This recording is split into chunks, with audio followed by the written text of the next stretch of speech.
Ese ashimwe bene data, ndabasuje mu izina rya Yesu. Imana y'amahoro ikomeze ibane namwe kandi bitebagirire neza, bibarwanirire intambara muzi neza mutazi. Tugeze muri wa mwanya mwiza wo kuba imbere y'Imana, tugiye gutangira dusenga. Data, mu izina rya Yesu turagushimye, turaguhimbaje, tugushimye neza n'urukundo rwawe, dushimye ko abanye natwe ukaturinda, twaba tugeze aya masaha duhumeka umwuka w'abazima. Icyubahiro ni icyawe, ntabwo ari uko turi beza, nta nubwo ari uko turuta abandi, ahubwo ni ubuntu n'imbabazi uhora utugirira uko bwije n'uko bukeye. Tugeze mu mwanya mwiza wo kuba imbere yawe, turakwinginze kugira ngo twese utuboneze rwose, dukureho umugayo wose watugaragayeho, icyatuma tudashyikira ubwiza bwawe cyose ukidukureho mu izina rya Yesu. Ukimara kutubabarira tuguhaye karibu n'ikaze, ngwino ubane natwe muri uyu mwanya wo kukuramya mu ndirimbo. Mwami, utwemerere indirimbo yacu kubera umubavu uhumura neza, kandi twemerere uyu mwanya ntubipfabusa ahubwo ube umugisha. Icyo twanze ni ukora k'umwijima, duhagaritse ibitavuga Imana mu izina rya Yesu, dutumiye Umwuka Wera kugira ngo aganze ategeke. Bimusenze nizeye mu izina rya Yesu, amen. Tuyakomeza turirimba indirimbo y'125 mu ndirimbo zo gushimisha Imana. Ubwo Umwami Yesu ankunda ndamahoro, kubw'imbabazi ze nyinshi ndamahoro, nuhagiwe n'amaraso, nkomezwa n'ubuntu bwinshi, kandi afashe n'ukuboko ndamahoro. Nuhagiwe n'amaraso, nuhagiwe n'amaraso, nkomezwa n'ubuntu bwinshi, kandi afashe n'ukuboko ndamahoro. Naho hazi ibyago byinshi ndamahoro, Yesu n'umukiza wanjye ndamahoro. Niragije Imana Data, guma muri Yesu Kristo, nejejwe n'Umwuka Wera ndamahoro. Niragije Imana Data, niragije Imana Data, guma muri Yesu Kristo, nejejwe n'Umwuka Wera ndamahoro. Byose bizambera byiza ndamahoro, no mu byago nzaririmba ndamahoro. Naho ndiho naho napfa, nziko nkundwa n'Uwiteka, Yesu ampa ibyo nkena byose ndamahoro. Naho ndiho naho napfa, naho ndiho naho napfa, nziko nkundwa n'Uwiteka, Yesu ampa ibyo nkena byose ndamahoro. Naho ndiho naho napfa, naho ndiho naho napfa, nziko nkundwa n'Uwiteka, Yesu ampa ibyo nkena byose ndamahoro. Amena. Ngo naho ndiho, ngo naho napfa, ngo nzi yuko nkundwa n'Uwiteka, ngo Yesu ampa ibyo nkena byose, ngo ndamahoro. Imana itugirire neza. Indirimbo iratubwiye ngo ubwo Umwami Yesu ankunda ngo ndamahoro, ngo kubw'imbabazi ze nyinshi ndamahoro, ngo nuhagiwe n'amaraso, ngo nkomezwa n'ubuntu bwinshi, ngo kandi amfashe n'ukuboko ngo ndamahoro. Imana itugirire neza. Ni ukuri Iyo umwami agukunze, iyo ukunzwe n'umwami uba uri umuntu ukomeye. No mu buzima busanzwe umuntu yakunzwe n'umwami cyangwa agakundwa n'umuperezida cyangwa ugakundwa n'ukomeye, ni ukuri uba wumva ukomeye kurushaho, uba wumva urinzwe. Noneho ibaze gukundwa n'umwami w'isi n'ijuru. Imana itugirire neza. Yesu rero yaradukunze, Yesu yarankunze, Yesu aragukunda, agira urukundo rwinshi. Ubwo rero Yesu yagukunze, ubwo Yesu yankunze, ni ukuri b'amahoro, tuza, kuko gukundwa na Yesu ntabwo bigira uko bisa. Kuko iyo ukunzwe n'uyu mwami wacu Yesu Kristo, uba wumva ukomeye, uba wumva uguwe neza, uba wumva uri amahoro, uba wumva utuje muri wowe, naho wanyura mu bikomeye, naho wanyura mu biruhije, ariko kubera ko uzi ko ukundwa na Yesu, oh haleluya, bituma bitambukamo neza, ukavuga ngo ubwo umwami Yesu ankunda ngo ndi amahoro. Imana itugirire neza. Ni ukuri urukundo Yesu Kristo yadukunze ntirugira akagero, ntirurondoreka. Imana itugirire neza.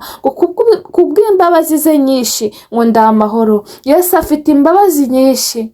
Yesu yatugiriye ubuntu, yatugiriye imbabazi. Niyo mpamvu iyo umuntu acitswe agakora icyaha, akatana, akajya mu bidafite umumaro, iyo ugarutse kuko agira imbabazi nyinshi arakubabarira. Ni ukuri nawe wacitse intege, nawe wabivuyemo, nawe wagiye mu bidafite umumaro, nawe wagiye mu byaha, nawe wasayishije, Yesu aragushaka, Yesu aragukunda. Ni ukuri ngwino agira imbabazi nyinshi, uce bugufi, arakubabarira kuko imbabazi ze ni nyinshi, ntago zirondoreka. Imana itugirire neza.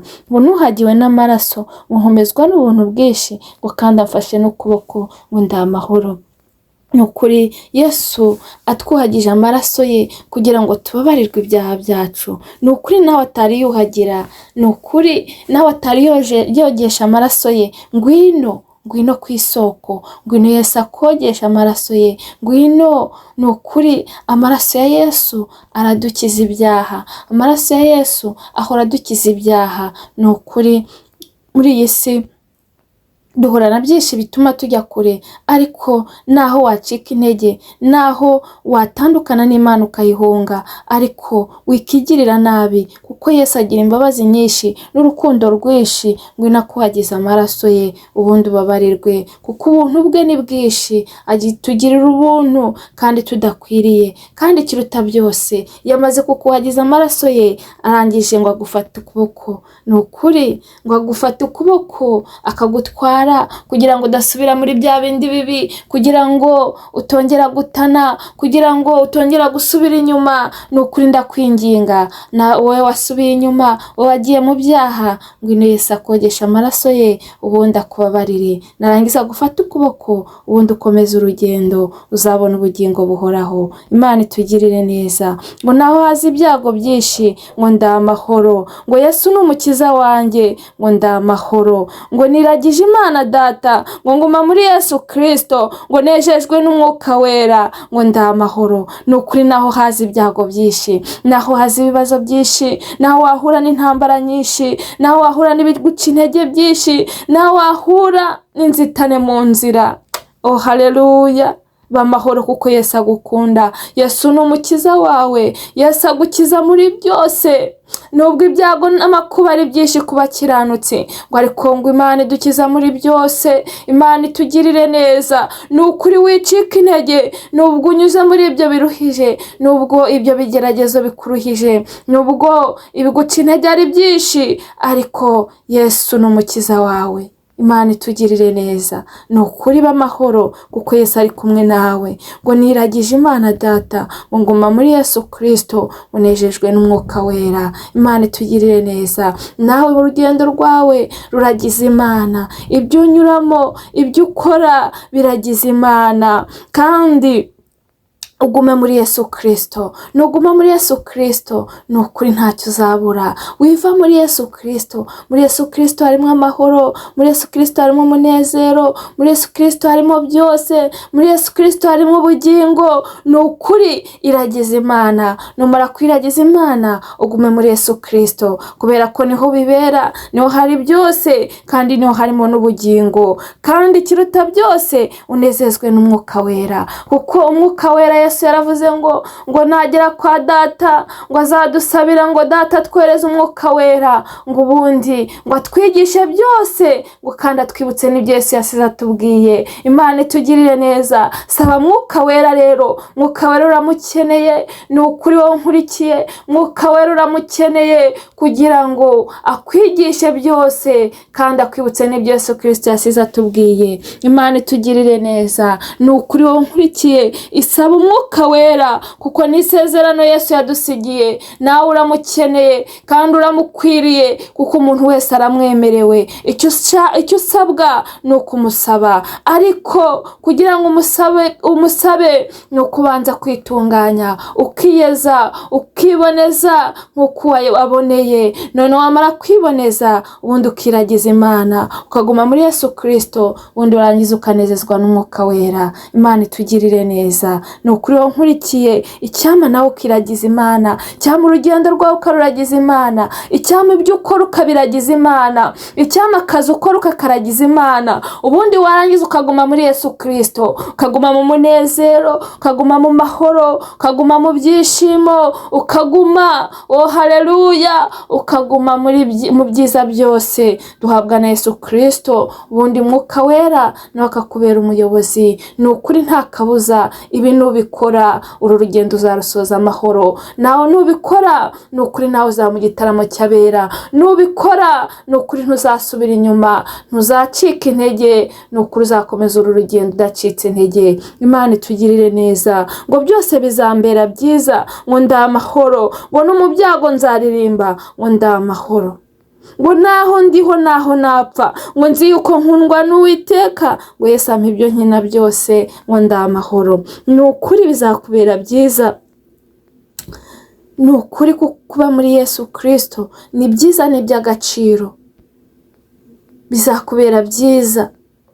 Nta kintu cyiza kibaho, nta kintu kiryoha kibaho na kimwe nko kuba muri Yesu Kristo. Kuba muri Yesu Kristo uraryoherwa, ukumva ubuzima buraryoshye. Kuba mu bihe byo gusenga biraryoha, kuba mu ijambo ry'Imana biraryoha, ukumva biraryoshye, ukumva uguwe neza, ukumva ufite amahoro, ukumva ufite umunezero. Ni ukuri naho waba uri mu byago ukaririmba, ukavuga ngo Umwami Yesu ankunda, ngo ndaha amahoro. Imana itugirire neza. Ni ukuri nta kintu na kimwe cyakuryohera, nta kintu na kimwe cyakubera cyiza nko kuba muri Yesu Kristo. Ni ukuri ngwino ube muri Yesu Kristo, kandi umubemo neza utamuryarya. Numubamo neza utamuryarya, ni ukuri ibintu byawe byose bizagenda neza, kandi uzagubwa neza, kandi ugire n'amahoro mu mutima. Nuhura n'intambara, nuhura n'ibyago, ntabwo bizaguca intege, kuko uzaba uzi yuko Yesu Kristo agukunda, uzaba amahoro. Imana itugirire neza. Ngo naho ndiho naho napfa, ngo nzi yuko nkundwa n'Uwiteka, Yesu ampa ibyo nkina byose, ngo ndaha amahoro. Ni ukuri naho waba ufite ubuzima, naho wagera mu rupfu, iyo uzi ko ukundwa na Yesu, iyo uzi ko uri gukora ibyo Imana ishaka, iyo uzi ko Imana igukunda, iyo uzi ko uri kugendera mu nzira nzima, iyo uzi ko uri gukiranuka, ni ukuri naho wabaho, naho wapfa, ni ukuri nta kibazo biba bitwaye, kuko uba uvuga ngo nubwo napfa nzi ko ndi kujya mu ijuru, naho napfa nzi ko ndi kujya mu gitaramo cy'abera, naho napfa nzi ko ngiye mu byishimo. Uzavuga ngo nubona uvuye muri iyi si, uzavuga ngo iyi si y'imibabaro ngo ndimo ndayisiga, ubundi winjire mu munezero wawe mu ijuru. Imana itugirire neza. Ni ukuri iyo uri muri Yesu neza, iyo uri gukorera Imana neza, iyo uri gukiranuka, ni ukuri urupfu ntirugutera ubwoba, kubera ko gupfa k'umukiranutsi ni ukuri ni iby'igiciro, kuko uba uri kujya ahantu heza aho utazongera kubabara. Ni ukuri menya ko ukundwa na Yesu, kandi Yesu azajya aguha ibyo ukena byose. Upfa kubamo neza, upfa gukora ibyo ashaka, upfa gukiranuka, ukirinda icyaha n'igisa nacyo, ukirinda ibibi, ukirinda ibyagutandukanya ugafatanya n'Imana, ubundi ugakora ibyo Imana ishaka, ugakora imirimo myiza kubera ko ariyo twaremewe. Ni ukuri nubikora nta kibazo na kimwe uzagira. Yesu azaguha ibyo ukena byose, kuko ijambo ry'Imana ryarambwiye ngo ntimukiganyire ngo tuzarya iki, ngo tuzanywa iki, ngo Data azi ko tubishaka, ngo ariko ngo nimubanze mushake ubwami bw'Imana no gukiranuka, ibindi byose muzabyongererwa. Ni ukuri wowe unkurikiye, banza ushake ubwami bw'Imana no gukiranuka, ibindi byose ibyo ubona by'isi ibyo uzabihabwa. Icyo usabwa ni ugukiranuka, ibindi ugategereza. Imana izabigenza neza. Ariko wowe unkurikiye, ndakubwira ngo nta kintu kiryoha nko kuba muri Yesu Kristo. Ni ukuri wowe utari wakira Yesu umwami n'umukiza, uri mu gihombo. Fata umwanzuro uyu mugoroba, undi wakire Yesu umwami n'umukiza w'ubugingo bwawe, nawe winjire muri uyu munezero, nawe ugire amahoro atanga, ugire ibyishimo, kandi ikiruta byose uzabona ubugingo buhoraho. Murakoze cyane. Reka dushime Imana kubw'iyi ndirimbo. Data, mu izina rya Yesu tugushimye kubw'ubutumwa bwiza buri mu ndirimbo. Mwami Imana, umuririmbyi yuzuye umwuka aravuga ngo ubw'Umwami Yesu ankunda ndi amahoro. Natwe Mwami turi amahoro kubera urukundo rwawe. Urukundo rwawe ruraduhagije. Mana, habwa icyubahiro ko wadukunze ukatwereza Yesu Kristo kugira ngo adupfire tubabarirwe ibyaha byacu. Mana, tuguye neza mu mutima, turatuje Mwami, icyubahiro ni icyawe. Sengeye abankurikiye nabo biteho Mwami, bagirire neza, urwo rukundo nabo rubagereho barufiringe. Mana, igira neza Mana ikomeye, abatari bakira Yesu umwami n'umukiza w'ubugingo bwabo nawe baye kumwakira. Dusengeye abarwayi bakize rwose mu izina rya Yesu Kristo. Dusengeye afite intimba n'agahinda, baha amahoro. Kandi dusengeye isi ngo ihe amahoro. Mwami, dusengeye ubugingo bwacu kugira ngo burindwe nawe. Ababyeyi bategereje urubyaro baremera igitangaza, nabo bahe guheka. Mana, akomeze utwiteho. Mwuka Wera nakomeze atwagure rwose, kandi akomeze atwigishe, kandi akomeze atwibutse iby'ingenzi. Urakoze Mwami kubw'ubutumwa bwo mu ndirimbo. Mwuka Wera nabuherekeze gukora icyo wagambiriye. Byo mbisenze nizeye mu izina rya Yesu, amen. Mwakoze cyane. Imana y'amahoro ikomeze ibiteho, kandi bampere amahoro itanga, bampere umunezero itanga, bampere imbaraga zayo, kandi yongere ibagaruke bundi bushya, yongere ibiyereke bundi bushya, kandi ikomeze bagure mu buryo bw'umwuka, kandi ikiruta byose barindire ubugingo. Nawe ubutaha. Bye.